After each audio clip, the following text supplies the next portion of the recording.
It sounds quite strange that the countries now determined to wipe each other out were once the closest of allies. Yes, we are talking about Iran and Israel. This was no ordinary friendship. The leaders of both countries used to meet secretly, exchange gifts, and sign confidential agreements. In fact, their friendship was often cited as an example for others. There are many stories, but the most surprising fact is that the nuclear program which is criticized today was actually gifted to Iran by Israel and America themselves. But how did that happen? At what point did the friendship between Iran and Israel begin? Who was jealous of this friendship? Why were weapons purchased from Israel even during Ayatollah's regime? And what was the turning point when this deep friendship transformed into hostility?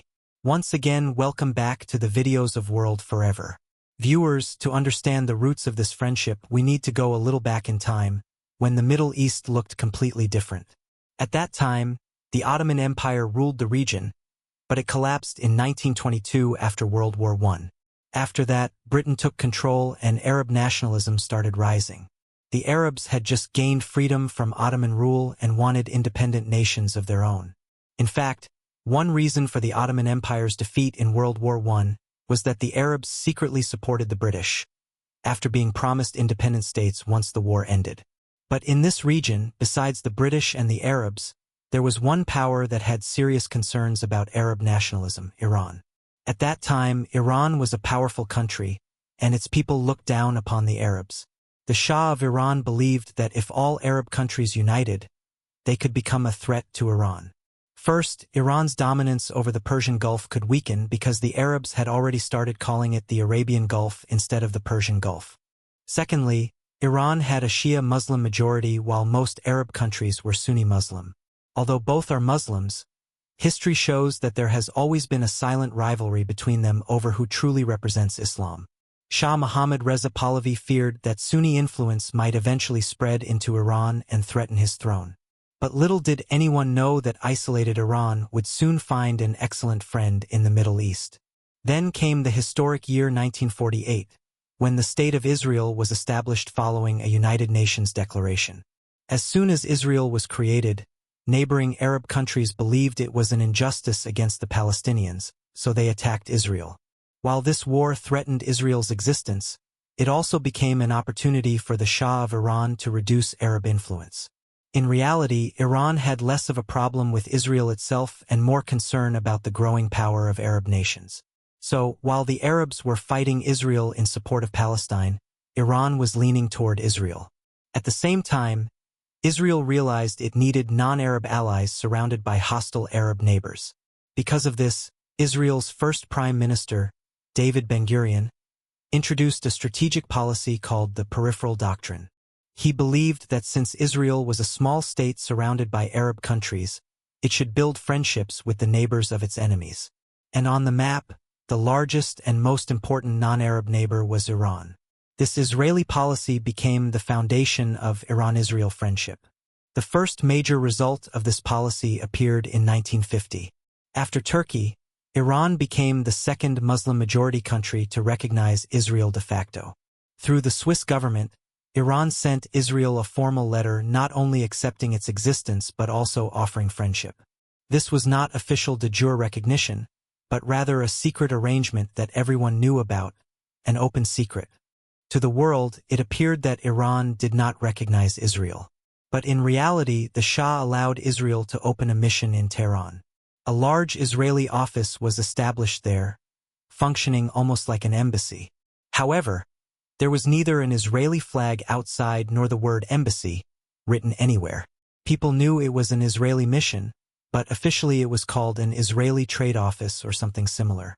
Before understanding how Iran and Israel supported each other on various occasions, let's first understand why the Shah of Iran, despite ruling a Muslim country, supported Israel. There were three major reasons behind this. The Shah wanted to strengthen his monarchy and transform Iran into a modern industrial power. For that, he needed advanced technology and expertise which Israel could provide. Secondly, the Shah feared Egypt's Gamal Abdel Nasser, who was leading Arab nationalism.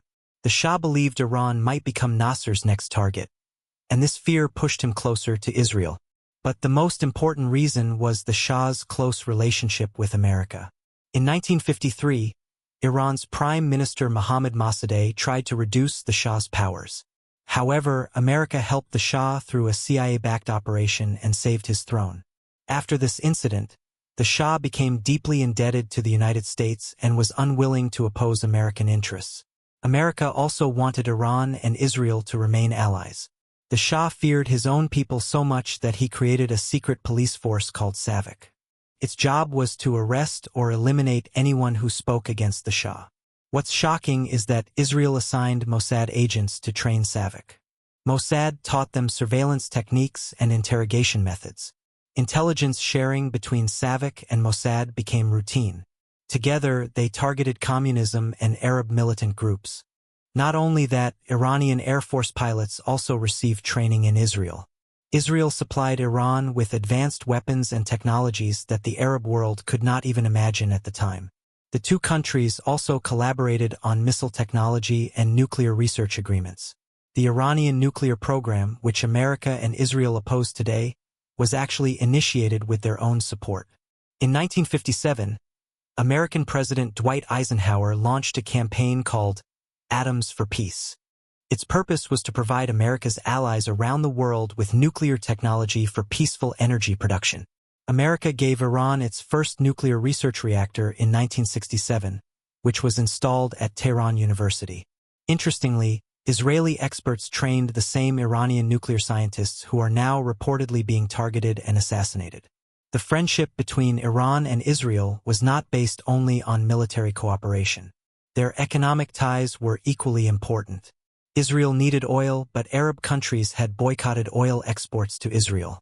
Iran, Israel's ally, had plenty of oil, but there was no route to transport it.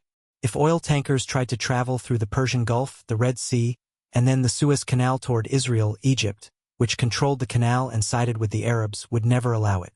By land, Iraq, Syria, and Jordan stood between Iran and Israel, and they were all Arab countries. It seemed there was no possible route left. To maintain this friendship, a special pipeline was built. Israel had a port on the Gulf of Aqaba called Eilat. From there, a pipeline extended to Israel's Ashkelon port. This project became known as the Eilat-Ashkelon pipeline. The pipeline allowed Iranian oil tankers from Karg Island to bypass the Suez Canal by entering through the Red Sea and unloading oil at Israel's Eilat port. From there, the oil was transported through the pipeline to Ashkelon on the Mediterranean coast. This gave Israel access to oil, while Iran gained an easier route to sell oil to Europe without relying on the Suez Canal.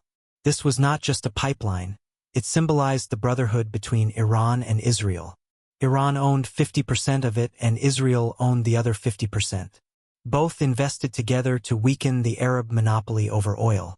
Their friendship became so close that Shah Mohammad Reza Pahlavi and Israeli Prime Minister David Ben-Gurion held secret meetings. Ben-Gurion would reportedly wear wigs while arriving at Tehran airport to avoid media attention. By the 1970s, Tehran's Israeli trade mission, effectively an embassy, was fully active. Israeli engineers, doctors, and military advisors worked there. Israel also taught modern irrigation and agricultural techniques to Iranian farmers, and direct flights operated between the two countries. This period is considered the golden era of Iran-Israel relations.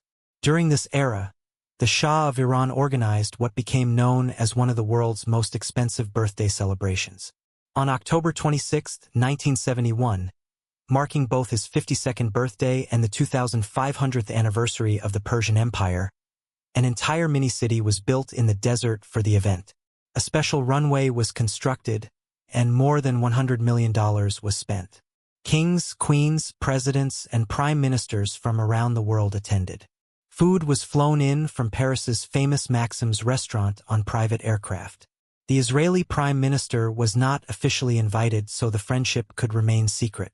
However, despite the absence of Israeli leaders on stage, Mossad worked closely with the Shah's security team to protect the event and prevent any attack. Even after that, the friendship remained strong for several more years. But eventually came the moment when Iran and Israel's friendship turned into hostility. In the 1979 revolution, Ayatollah Khomeini overthrew the Shah and transformed Iran into an Islamic republic. Immediately after coming to power, Khomeini declared that Israel was an enemy of Islam and that the Shah had been a traitor. A few weeks later, the Israeli trade mission in Tehran was attacked, and the Palestinian flag was raised there. On the same day, Palestinian leader Yasser Arafat arrived in Tehran, and Khomeini announced that the building would now serve as the Palestinian embassy instead of the Israeli mission. This was the moment when the story of Iran-Israel friendship officially ended, though not completely buried yet. After the Islamic Revolution, an interesting twist appeared in the story. A year later, when the Iran-Iraq War began, Iran desperately needed weapons. Once again, necessity brought the two countries together. Israel secretly supplied weapons to Iran throughout the war. Under Khomeini's leadership, the conflict lasted 8 years, and weapons continued arriving from Israel. Israel's benefit was that by supporting Iran, it could weaken its neighboring Arab rival, Iraq. After the Islamic Revolution, Iran dismantled many things associated with the Shah, including SAVAK, the oil pipeline partnership, and the Israeli trade mission. But one thing that America and Israel had gifted Iran was revived by Khomeini, Iran's nuclear program. By the 1990s, after the Iran-Iraq War ended, Israel began to feel that Iraq was no longer the main threat. Instead, Iran's nuclear program, now controlled by Islamic revolutionaries, had become the real danger. From this period onward, a shadow war began between Iran and Israel, a conflict that continues to this day. And this was the point when the friendship between Iran and Israel was completely buried forever. We hope you will like and share this video of World Forever. Thank you very much for your love and supportive comments. See you in the next amazing video.